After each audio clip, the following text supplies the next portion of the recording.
Try to praise the mutilated world, writes the poet.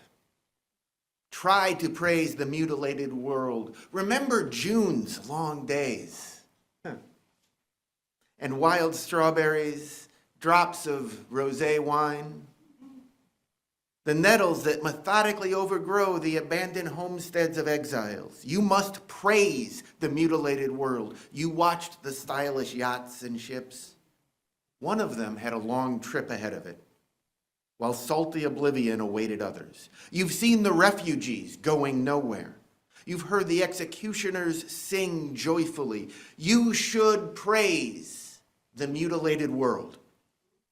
Remember the moments when we were together in a white room and the curtain fluttered. Return in thought to the concert where music flared. You gathered acorns in the park in autumn, and leaves eddied over the earth's scars. Praise the mutilated world and the gray feather a thrush lost, and the gentle light that strays and vanishes and returns.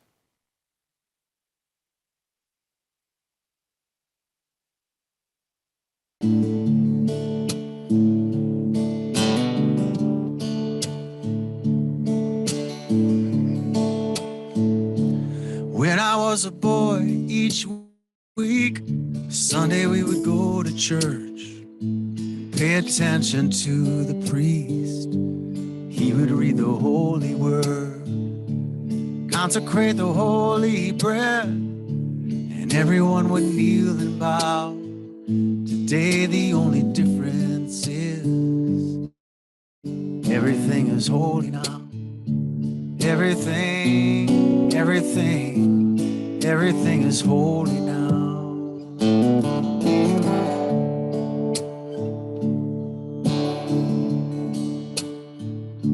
When I was in Sunday school, we would learn about the time Moses split the sea in two. Jesus made the water wine. I remember feeling sad. Miracles don't happen still. And now I can't keep track, 'cause everything's a miracle. Everything's a miracle.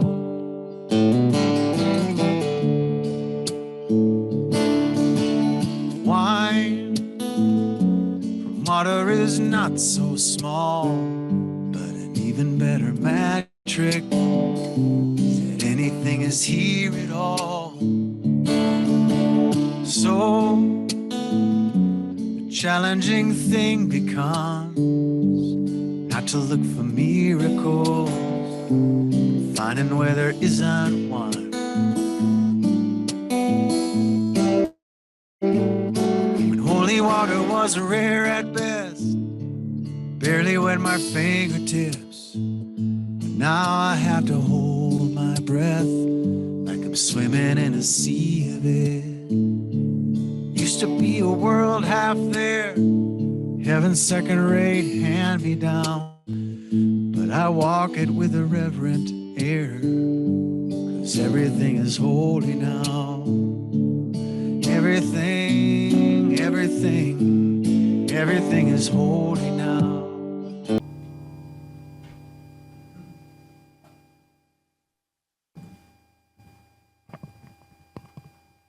Welcome. Welcome to this space where we recognize the holy in everything and in everyone. Welcome with your joy, your loss, your just days of stuff, with your whole being, gay, straight, trans, non-binary, human. Welcome to this space where week after week we challenge each other and ourselves to be accountable to this world and to figure out what it is to be here and to be human with and in the world. If you are new, please pick up one of the green folders at the welcome table, sign in. We will send you an email once a week. It's easy to read. It's fine. Trust me, we don't sell the list. We don't have that kind of budget. And we look forward to seeing you all again. So if this is your first time, your third time, your 3,000th time in this space, welcome, welcome, welcome. Now, let us welcome each other by lighting the chalice with the words on the wall behind me. There they are. By Reverend Eric Walker Wilstrom. May we hear so that we can fill. May we feel so that we can know. And may we know so that we can change ourselves and this world. And now, let's sing together. Now, hymn number 21 in the gray hymnal. The words will be up here behind me. For the beauty of the earth.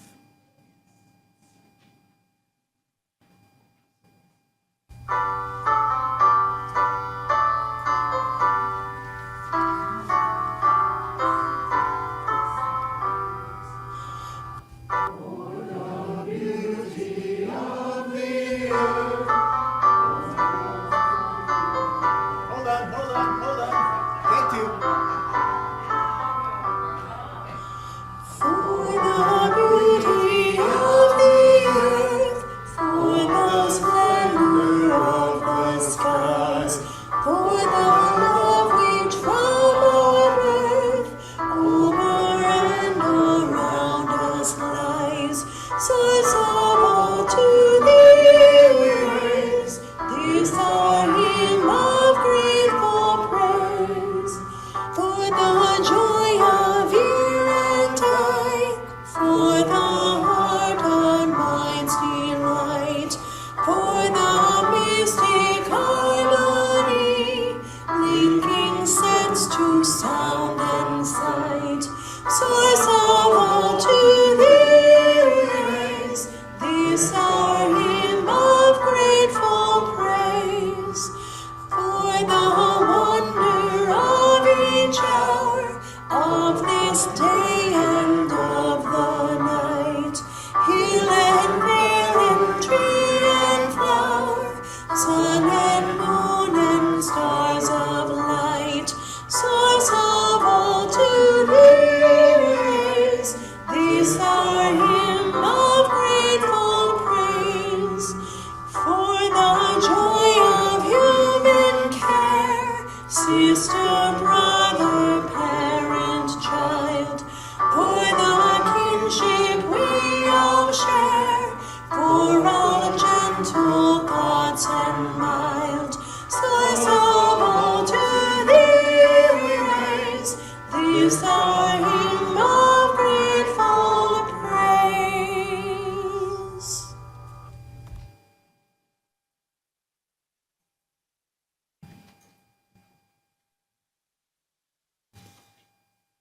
So I don't know if you've noticed, but there's stuff going on in the world. Some of it scary, some of it sad, some of it infuriating, some of it joyful and beautiful, and some of it just the stuff that happens because life just keeps happening. And so each week when we gather, we take a moment together to share our own moments of joy and sorrow in this community, weaving together this space of faith. Are there joys and sorrows here in the space today? An usher will come to you with a microphone. If you are online on Zoom, please put your joy or sorrow in chat, and we will share it. I see a hand in the back. Bob. We on?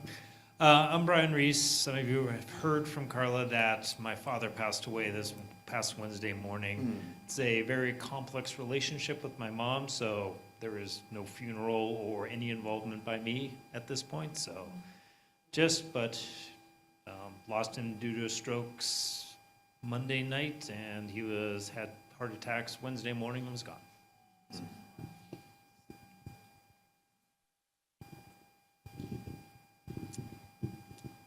Barb Gilliand. I have a couple of joys. It is wonderful to see Barb and Mike Berger here this morning. We've missed you. And I brought one of my neighbors with me today. This is Karen Miller, and she has a little experience with Unitarian Universalism. She attended First Universalist for a while, several years ago, but we hope to get her here. So be good at welcoming her, please. I have faith in you. All right. I have a joy. On Saturday, when the big protest and birthday parade is happening, Richfield Indivisible is having a protest with signs on the corner of 66th and Penn at 12:30. They have extra signs. It's not going to be a march. It's just going to be hold up your sign. So if any of you can make it, it's one way to protest without going downtown if you can't do that. So just wanted to share that. And just to tag on to that, another similar demonstration, the same time, is at Penn and American Boulevard. And you can park in the Target parking lot.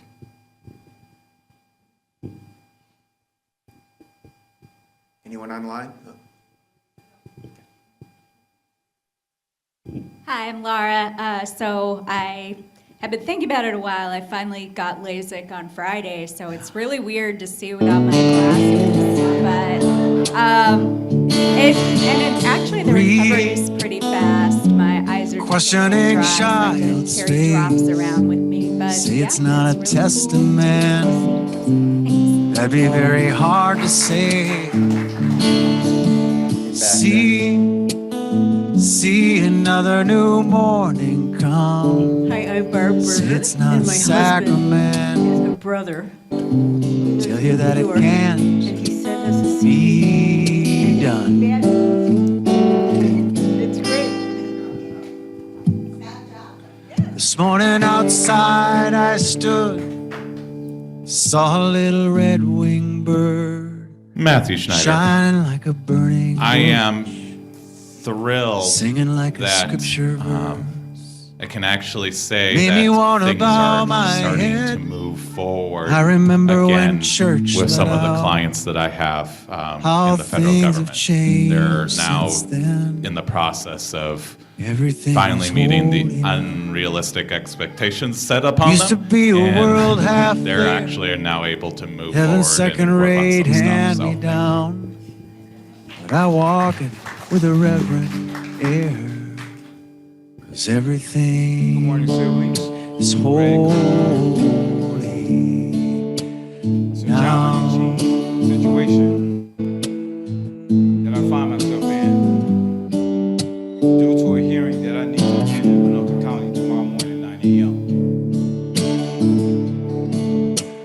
Due to the narcissistic actions of another human being, I decided to sell a car to him. He proceeded to flee the police with drugs in the car. And the car still registered in my name because he refused to meet me Thank you. as a human being to get the title transferred. So any legal advice would be awesome. I'm going up there to Anoka County tomorrow to go to that hearing. And I do have a couple witnesses that was with me that basically heard him say, I want to buy the car.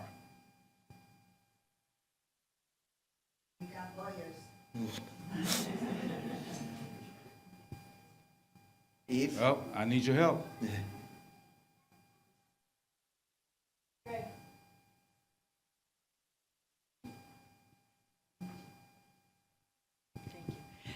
Not really a joy or a concern, but a reminder that these papers are in several spots in the building. They are for farewell wishes to Laura.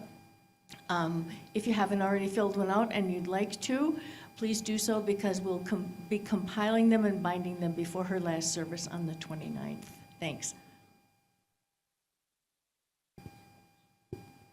Hi, I have a joy. I did a solo 3,000-mile drive down to South Padre Island to put some of my husband's ashes at a spot we liked. When I got there, there was venomous marine life and flesh-eating bacteria. So it was, I just pictured him laughing as I go in, because they were all the man of war there, and their stingers can be 8 to 30 feet. So it was like, it was just the wrong time of year, but a very good trip.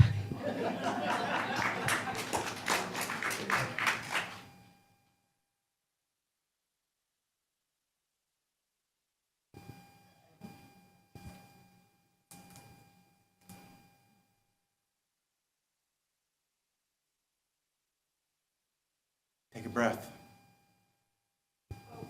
We got more? We do have somebody online. Sorry, we have one from Zoom, and I apologize if I'm not saying the name correctly. Aislinn Leinen says, I am expecting my 3rd child. Super happy to be welcoming our new family member in December. She said, it's Aislinn. Aislinn. Thank you. Could you spell that for me for the book? Aislynn.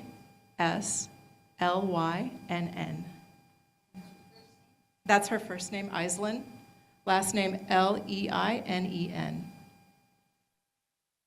Congratulations. Indeed.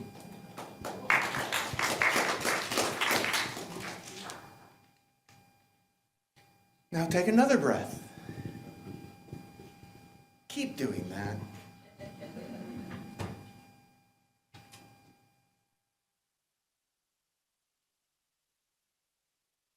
It is a lot, this living.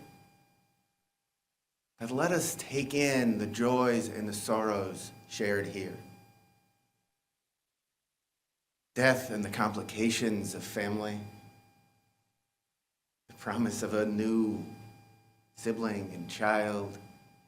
New friends, old friends. Saying goodbye. Saying no more. With allies in the streets, and just being together.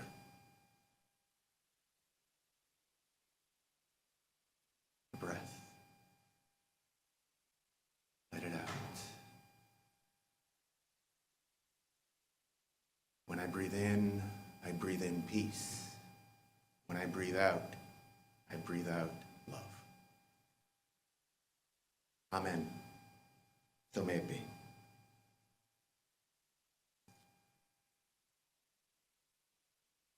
Now let us sing our response to each other as we hold these joys and sorrows.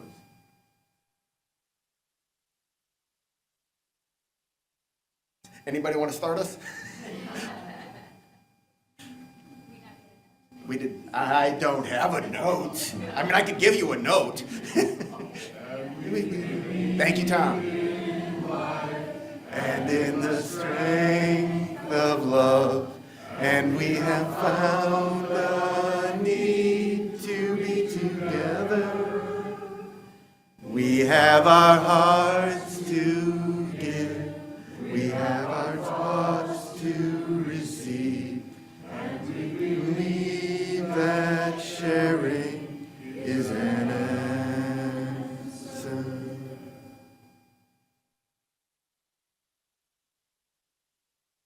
Our centering space today comes from the poet laureate Joy Harjo. It's titled, Rabbit is Up to Tricks. In a world long before this one, there was enough for everyone. Until somebody got out of line. We heard it was Rabbit fooling around with clay and the wind. Everybody was tired of his tricks and no one would play with him. He was lonely in this world. So Rabbit thought to make a person.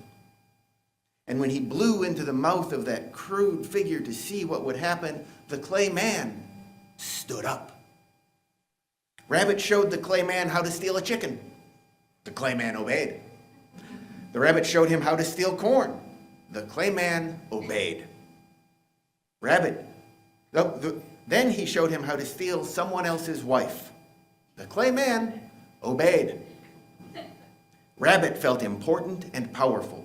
The clay man felt important and powerful. And once that clay man started, he could not stop. Once he took that chicken, he wanted all the chickens. Once he took that corn, he wanted all the corn. Once he took that wife, he wanted all the wives. He was insatiable. Then he had a taste of gold, and he wanted all the gold. Then it was land and anything else he saw. His wanting only made him want more. Soon it was countries, then it was trade. The wanting infected the earth. We lost track of the purpose and the reason for life.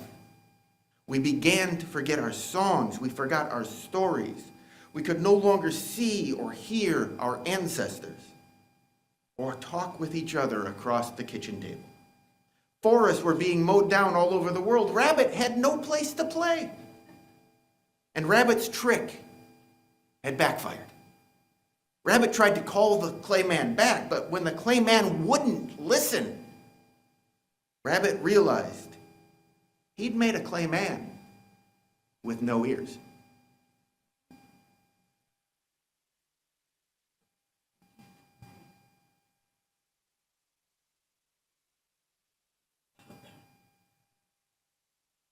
Before introducing our wonderful speaker this morning, I have a few announcements. The first is that Maria gave me a script here. We need volunteers to work with the kids for summer services.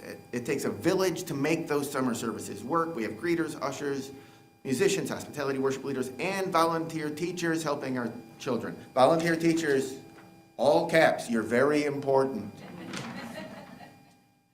So we have programming for kids ages 6 months through 5th grade every Sunday downstairs. Maria, our Children, Youth, and Family Ministry Director, will be leading most of the Sundays, but we need one other adult volunteer.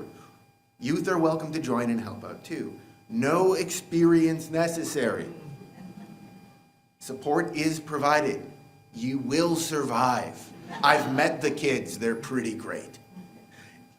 There is a clipboard on the table out just to the right of the sanctuary as you leave. You can sign up there.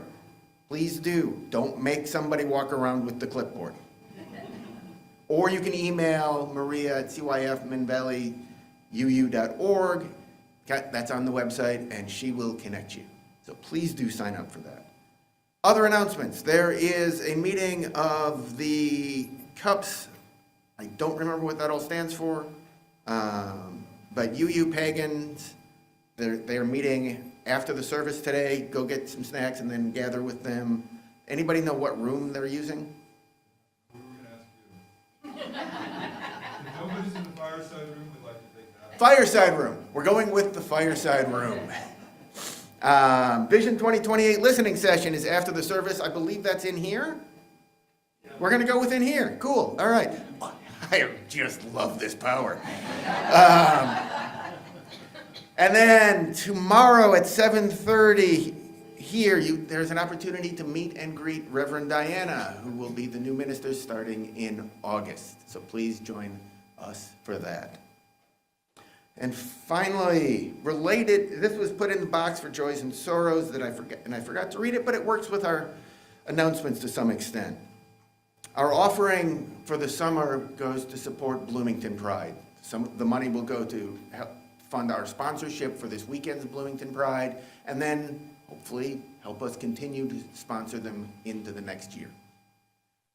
We will have a booth there. If you would like to spend some time at that booth representing this beautiful community, check in with Laura and she will get you signed up. I don't know if there are spaces left, but Carla and I were talking before the service. We can have lots of people there letting everybody know how great we are.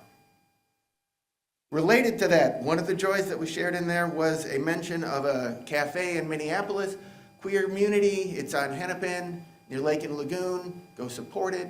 It's nice to have businesses that are willing to say, yes, we are here, we are all human, and we will embrace that. So support that. And so with that, we will take our offering. The ushers will come here at the church. You can use the QR code, or you can donate online.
right, so this has been a lot of me so far. We're going to fix that in a moment. Dr. Andy Tix is a teacher, writer, consultant with a particular interest in the psychology of well-being, religion, and spirituality. I don't imagine how he ended up here then. He graduated with a bachelor's degree in psychology at the University of Wisconsin-Madison and a PhD in counseling psychology at the University of Minnesota. He teaches in psychology and religious studies programs at Normandale Community College, and he also writes about themes of psychology of well-being, religion, and spirituality for Psychology Today. He has consulted with companies and led workshops around these themes as well. He is here today to speak to us about the topic of eco-spirituality. Please welcome Dr. Andy Tix. Thank you. Can you hear me okay? Yeah. I think I'm going to make my home right here, if that's okay. Thanks for inviting me to your community and to this beautiful campus. I have not been to a Unitarian Universalist church very often, and it seems like a very welcoming community. It seems like a lovely group of people. And thank you for the songs and the poetry. It all reflects a theme, reflecting actually what I'll be talking about today is something I'll call eco-spirituality. To begin, we're also reflecting a theme. I'm going to start with a poem by Mary Oliver called Swan. Kathleen, would you put that up? Did you too see it drifting all night on the Black River? Did you see it in the morning, rising into the silvery air, an armful of white blossoms, a perfect commotion of silk and linen as it leaned into the bondage of its wings, a snowbank, a bank of lilies biting the air with its black beak? Did you hear it fluting and whistling, a shrill dark music like the rain pelting the trees, like a waterfall knifing down the black ledges? And did you see it finally, just under the clouds, a white cross streaming across the sky, its feet like black leaves, its wings like the stretching light of the river? And did you feel it in your heart, how it pertained to everything? And have you too finally figured out what beauty is for? And have you changed your life? It's a beautiful poem, I think. I read it probably for the first time maybe 10 years ago, and I've wrestled with that question, second to the last line. Have you too finally figured out what beauty is for? I'm not sure if I know, but it's something I want to explore a little bit today. I think there could be multiple answers. But this does introduce the topic of the day, something called eco-spirituality. Next slide, Kathleen, please. So, eco-spirituality is, I think, a strange term. I don't know how to use it in many sentences, I think.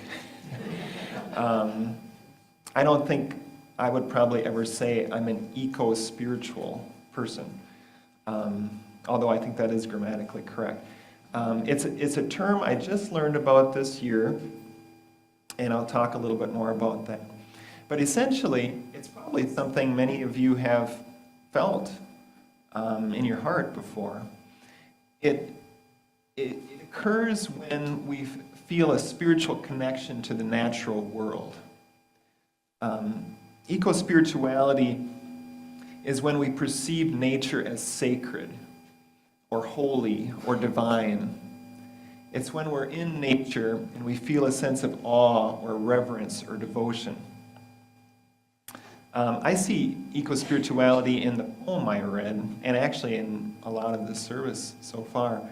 I see it in the life of Mary Oliver as well. I don't know if you know much about Mary Oliver, but she was known as someone who would get up early in the morning and go for walks in nature, go through the woods, walk by the sea, and she would have her writing utensil in one hand, and she'd have a pad of paper, and she would just have an experience. She would observe nature, and then she would write down her observations, and she would observe her own reactions, and she would write down some of her own reactions, and then she would turn that into poetry. In a certain way, that is eco-spirituality. So you can see in that Mary Oliver regards nature as a source of pleasure and a source of well-being, as a source of solace during difficult times. She feels like nature probably is something sacred. Maybe she would use the word spiritual. And that probably contributed to her feeling things like awe and reverence and devotion, to the point where she would ask what life is all about and what she was called to, what the meaning and purpose of her life was. So my relationship with nature has been evolving my whole life, as I think our relationships with nature always evolve throughout life. I grew up in a small town, a farming community in the southeast suburbs, and across from my house was a cornfield. In my yard on the north side was a patch of ginseng, which is an herb that some people think has medicinal properties. My dad was a ginseng hunter, and on the other side of my house was a vegetable garden. And I remember exploring that yard various times throughout my childhood, and I didn't think much of it, but it had an impact on me, planted some seeds in me. When I went to college at the University of Wisconsin, although I didn't major in this, my favorite course was environmental science. And part of the reason was because in that course there was a lab every week, and the professor would bring us out into some part of the natural world. We'd go on to the lake, we'd go into the wetlands, we'd go into the forest, etc. And that was a meaningful experience for me. I hadn't spent too much time really in nature growing up. I had some seeds planted, but that had an impact. One of the assignments we had in that course was we were to go out and observe nature, maybe not unlike Mary Oliver, and record our observations and our reactions, and then to write a paper about that. And I remember one fall day I went out into the Arboretum, and I just sat there in the woods, and I really tried to pay attention. And I remember seeing squirrels that time of year who were running all over the place, and they were burying their nuts probably for the winter. I remember that very clearly, and it had an impact on me. But it probably wasn't until later in life that I developed more of a spiritual relationship with nature. I enjoyed nature, but I wouldn't probably have called it spiritual. In 2009, I went with my wife and my 5-year-old and my 3-year-old to Scotland. Normandale has a study abroad partnership in Scotland, and so students and faculty go there for a semester at a time, and I was actually the first person who went over there from Normandale. One of the weekends, we decided that we would go take a driving trip up to the northwest part of Scotland, through the Highlands, up to the Isle of Skye. And for some reason, I was nervous about this trip. We left fairly soon after my last class on a Friday afternoon, and I wanted to arrive at our destination before nightfall. I think I was anxious about driving through kind of an unknown territory in the dark. So I went at this fast clip, driving on the opposite side of the road from what I'm used to.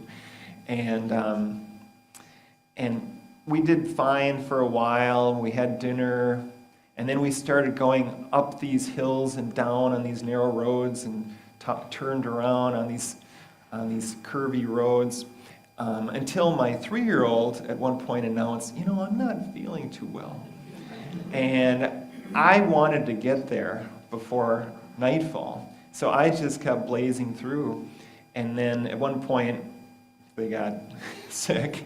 And then we had to really slow down. So I didn't make it there before nightfall. And we arrived, and it was really pitch black.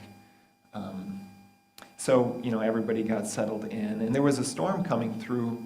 I didn't sleep very well because I could hear the rain. I could hear this wind, this Scottish wind, pretty close to the shoreline. And it just kept pummeling this house, and I could hear the metal rattling around different parts of the yard. So I didn't sleep very well. I had no idea really where I was. I didn't do much research into this place where we went to. I just went because the students told me I have to go because they had went previously.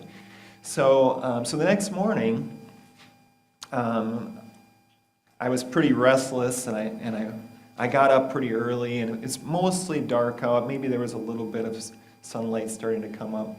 But I wanted to take a walk to see where I was. So I walked outside, and it stopped raining, still a little windy. And the first thing I noticed were these clouds. And the clouds were low, and the wind was blowing.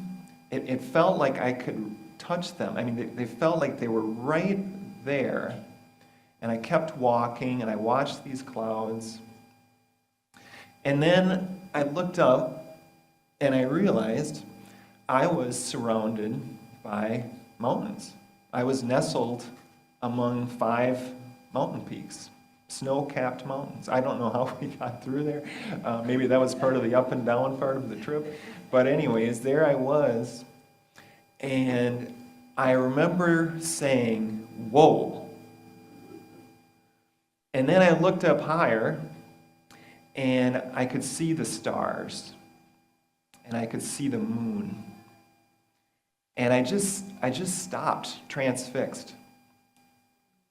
And I tried to take it all in, and I don't know if people have experiences like this, but I felt like I almost could take a perspective beyond myself, and I could get kind of a sense for everything, although I couldn't sense everything. But I got this broader view, almost like I could look down on myself somewhere from a distant place and see the stars and the moon and the earth, and there was little old me situated near the Isle of Skye in Scotland, nestled among these mountain peaks. And when I did that, I felt weak. My knees almost buckled. And I was on this bridge in this remote area, and I remember I had to brace myself, or I would have fallen down. I was weak. And at the same time, I felt this kind of healing force go through me.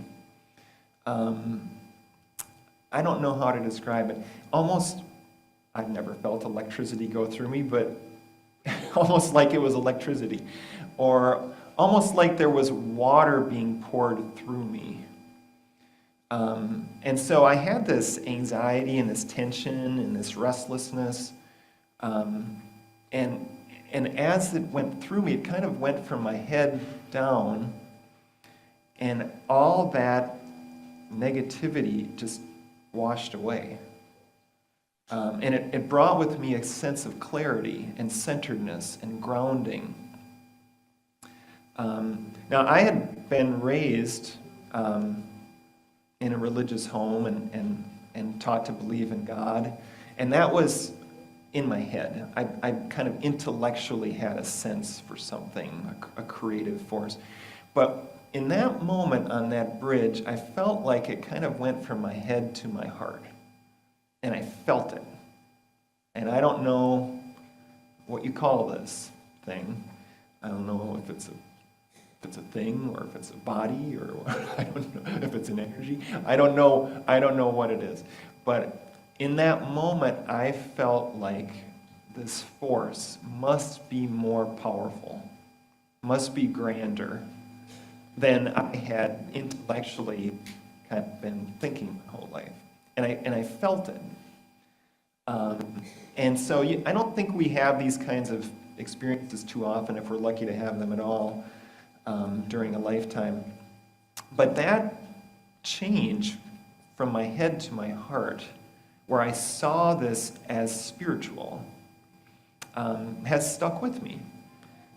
So, for example, if I go by a river or a lake, and I just sit, or if I go snowshoeing or biking or hiking through the woods, I feel a little bit more able to pay attention, and I feel more connected to it all. And I would call it spiritual or sacred. So maybe like Mary Oliver, I'm stumbling around trying to find my way to figure out what beauty is for. And I don't know if I have, but I'm kind of living into it a little bit here. Kathleen, will you put the next slide on? So part of this journey is, for me, just a natural development. Part of this is reflective of a deeper kind of spiritual longing, maybe. Part of it for me as a psychologist also is that I'm interested in science. I'm interested in research.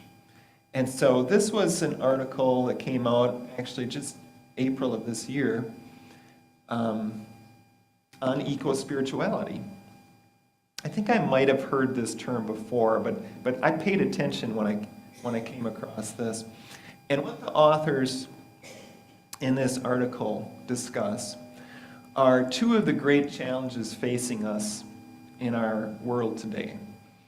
One has to do with the problems facing our natural environment, which are numerous. And the second has to do with well-being. So we're in a well-being crisis in some places in the world, in some groups of people especially. Young people in particular are experiencing much higher rates of mental illness now than, say, 10 or 20 years ago. And there could be a lot of different reasons for that. But in the article, the scientists are interested in discussing those challenges in relationship to this notion of eco-spirituality.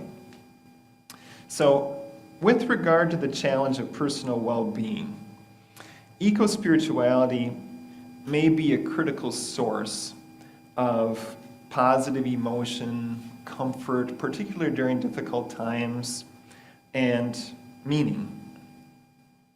Next slide, Kathy.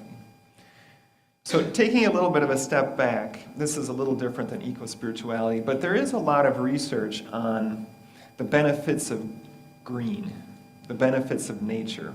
And there have been lots of studies over several decades where they'll compare individuals who are in green versus matched non-green environments, which might include, in the green case, people spending time in nature, people living in nature, or even people viewing nature in paintings and videos. And compared to when they're in a matched non-green environment, those people who are in the green environment show a lot of well-being benefits. For example, as mentioned here, people more exposed to green experience generally higher well-being and lower stress. They report improved concentration and show improved ADHD symptoms. They show lower pain and faster recovery after surgery, and they show greater concern for the environment, among other things. One of these, just to go into a little bit more detail that I find fascinating, is that third one. So just to give you a little bit of a sense, what they do in some of the research is they'll take hospital patients after surgery, they'll randomly assign them to a hospital room where they have a window facing green, like facing a tree, versus another hospital room, which is identical, also with a window, but in this hospital, it faced another building in the hospital, so like a brick wall. Everything else is, basically the same. The care is, of course, good, but what you see outside the window is different. And those individuals who are exposed to the window facing green report lower pain and have faster recovery from surgery. Pretty interesting. Part of the reason for the benefits of green that a lot of psychologists have talked about might have to do with awe, an emotion that's generated a lot of scientific interest in the past 20 years or so. Next slide. So awe is a feeling we get when we're in the presence of something vast that takes us beyond our current thinking or our current frame of reference. Vastness seems to be the key, and vastness is a word that in some ways is confusing, but there can be a lot of different kinds of vastness. So, for example, we might feel awe in the presence of something huge, which I think is what most people think of when they think of vastness. For example, if I stand in front of Lake Superior, it's huge.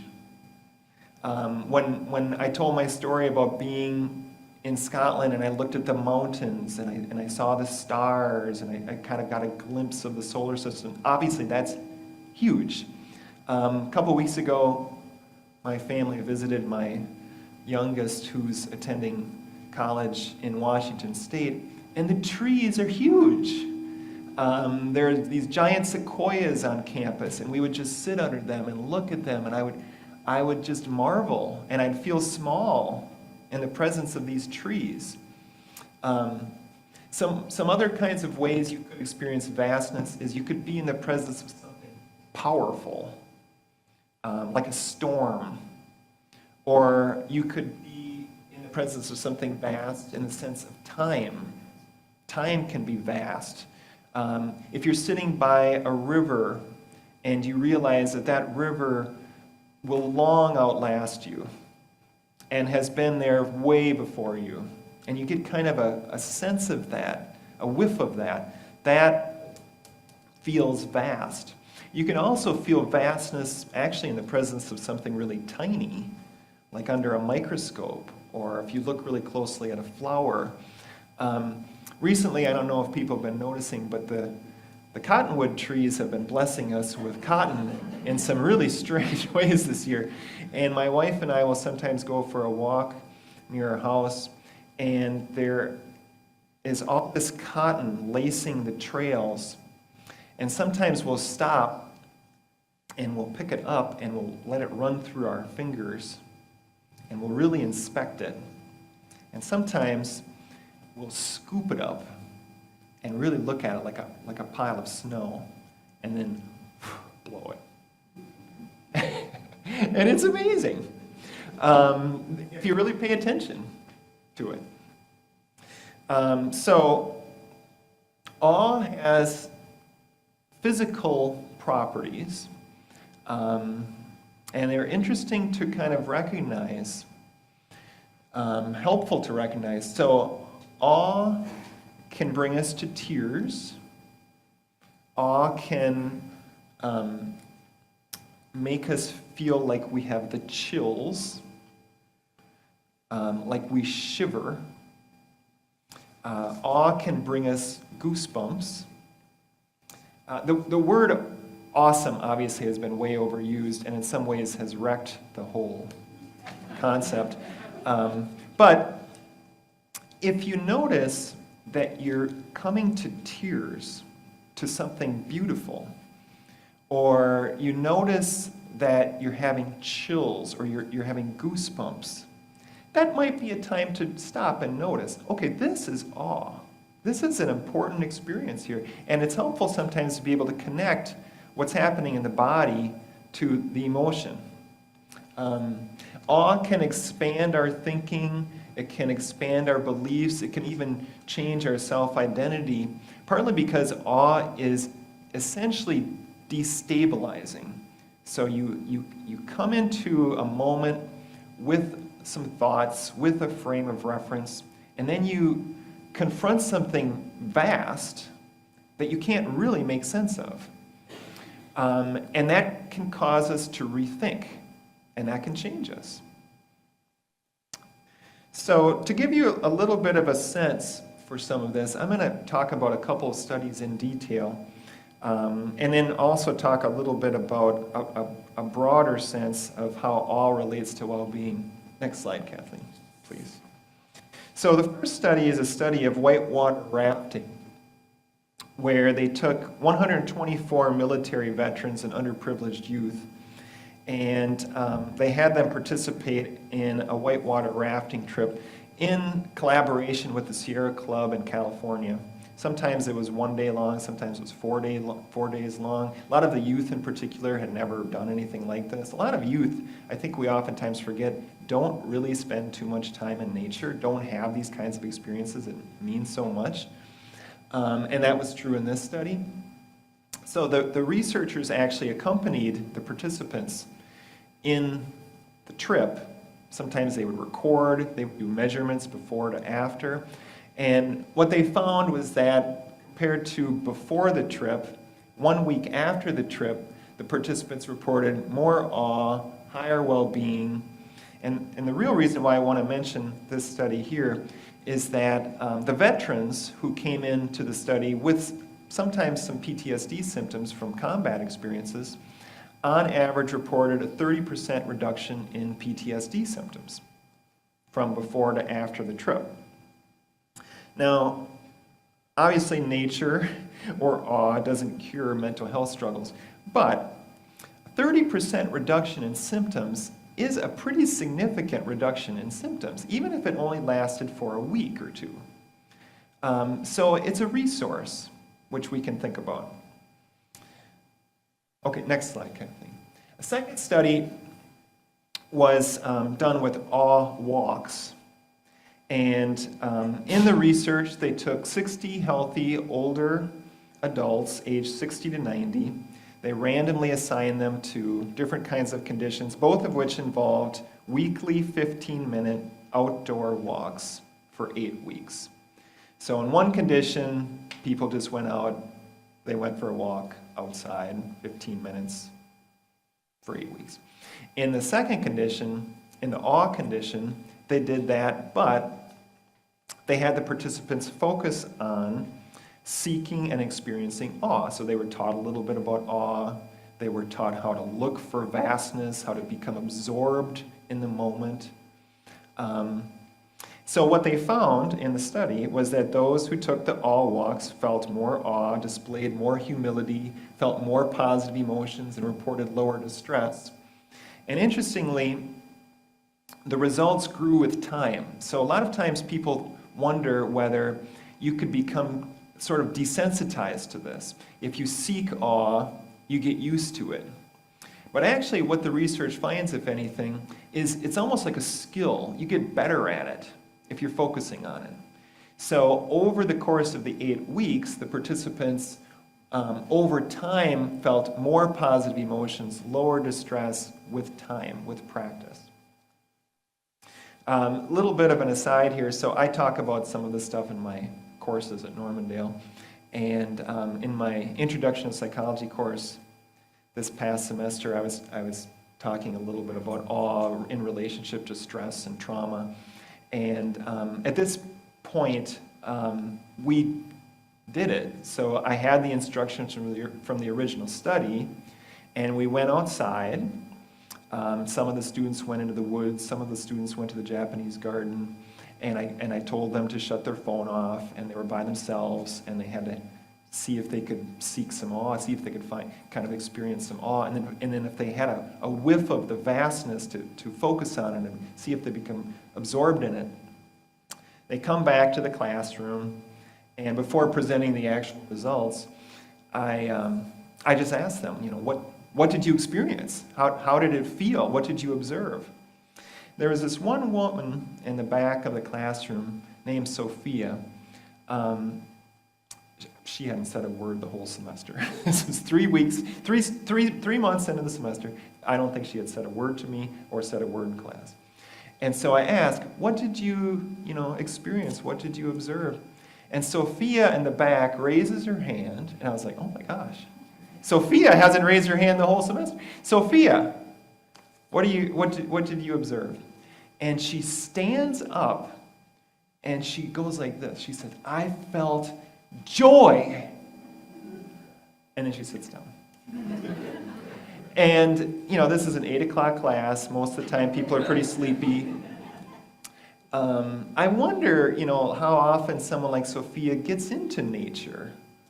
I wonder how much, particularly young people, but maybe a lot of people are generally kind of awe-deprived, and how much that impacts them in relationship to something like well-being. Next slide, Kathleen. This is a terrible slide. This is something that could bring back really bad memories of science textbooks and like too much detail.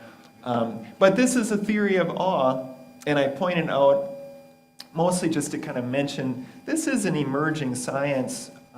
It's had hundreds of studies done in relationship to it in the past 20 years or so.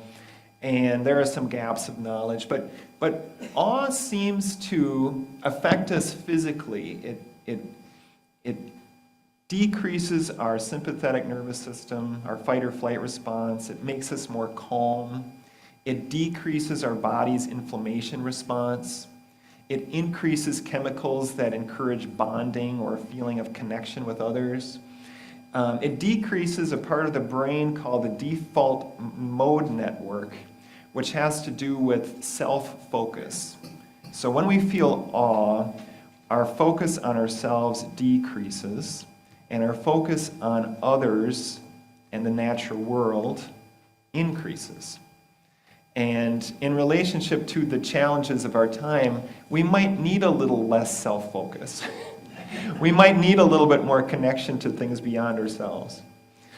Awe increases relationality, integration. Generally speaking, we find evidence that it improves mental health, improves physical health. And it's something that then is worthy of integrating more into our lifestyles. I don't necessarily like to think of eco-spirituality or nature or awe as instrumental to be used maybe for nefarious purposes. I think there's a lot of historical reason to be skeptical of using nature for our own good. That's gotten us into a lot of trouble, and it's really harmed the earth. But at the same time, these things are good for us. They restore us, they heal us, they rejuvenate us. So myself, for example, I intentionally am aware of this, and if I need a bit of a boost, or if I'm struggling with something, my response is to go into the woods or to go by a river. I bet a lot of you are like that too. The second challenge that they mentioned in the article that I referenced has to do with the big environmental problems. And it's interesting in the theory here, awe experiences encourage a sense of meaning or serving a larger purpose. And one of the larger purposes I think probably many people share here is a purpose of trying to help the earth. And the earth is in danger. Next slide, Kathleen. So there are ways we can apply all this. We can apply it to ourselves. We can apply it in terms of meaning and purpose. We can apply it to be motivated to do something to help the world. It's not just good for our well-being. Finding spirituality in nature motivates conservation behavior. Back to that challenge. Research shows eco-spirituality inspires environmental stewardship more than knowledge or other pro-environmental attitudes. So even though information is helpful, the reality is that we tend to act more based on relationships and experiences. In other words, we tend to protect what we love. We tend to protect what we find sacred. Last night, I went on a fly fishing expedition of sorts with Trout Unlimited in River Falls, Wisconsin. And related to this, the research suggests that eco-spirituality may be common ground for liberals and conservatives. When I was out last night, there were clearly some conservatives and there were clearly some liberals, and we were all out fly fishing. And when we all had dinner together, it was pretty clear that everybody loved fly fishing, everybody loved trout, everybody loved the Kinnickinnick River, and everybody wanted to protect that river. Even though the political differences, you could tell, even in people's clothing choices and hats, were very different. But everybody kind of had that same desire to protect the river. So this is something people can share. It's a way we can maybe think about bridging some differences with respect to this. So when we think about some suggestions for enhancing eco-spirituality, I mentioned 5. 1, consider labeling your relationship or experience with nature as reflecting something spiritual or sacred. So it's something to consider. I don't know how often people feel comfortable using words like spiritual or sacred, but it does seem to me to be a qualitative difference from going from saying, I like the river, to I find that river to be spiritual. I find that spot to be sacred. It's a level up in meaning, I think, when you can connect it with something spiritual or sacred. 2, to think about identifying natural sites that feel most spiritual or sacred. To think about what those places are unique to us. So I've got a couple places in my hometown where I will go sit by the Vermilion River, and they are special to me. They're spiritual. Lake Superior is special to me. I would call it sacred. So everybody could potentially have their own. 3, we can intentionally seek experiences that develop our relationship, that develop a sense of awe. These awe walks I mentioned is one opportunity. We go for walks anyways. Why not think about finding awe in our walk and becoming absorbed in awe in our walk? 4, we can be grateful for what nature has offered. Sometimes I think we've lost connection with this because we can go to the grocery store and we can get whatever we want to eat, but we fail to recognize if we're eating food and not non-food, it comes probably from the earth. And we can acknowledge that. If we're eating an animal or a fish, that being has dignity, and to acknowledge that.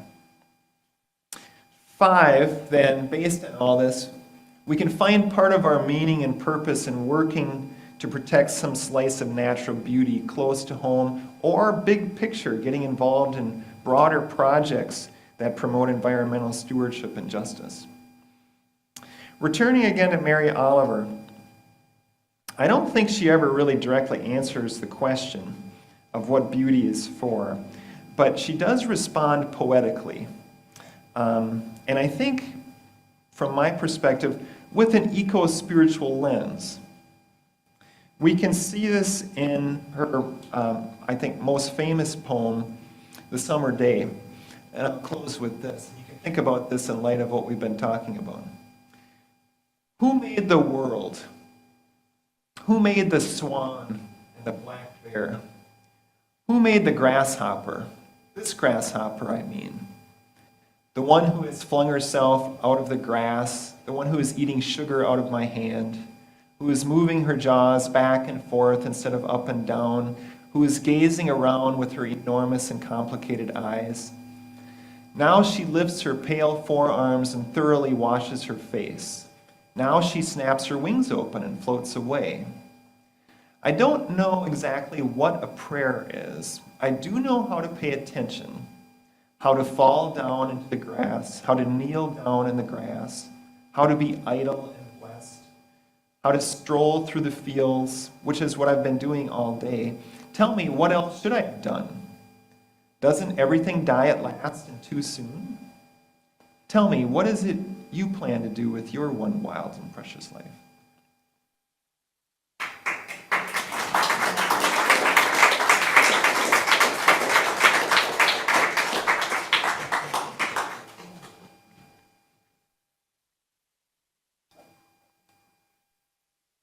Well, Andy, I don't know if you know, but Mary Oliver is practically canon for Unitarian Universalists, so excellent choices. Let us thank Dr. Andy again.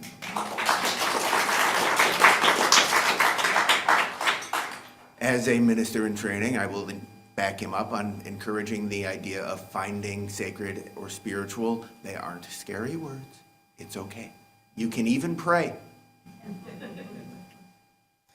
Let us extinguish our chalice now with the words we say every week together. Extinguish this flame, not the light of truth, the warmth of community, or the fire of commitment. These we carry in our hearts until we are together again. I'm going to close actually with the words from Mary Oliver. What will you do with your one precious life? And our postlude this week, you're going to help me with.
Travel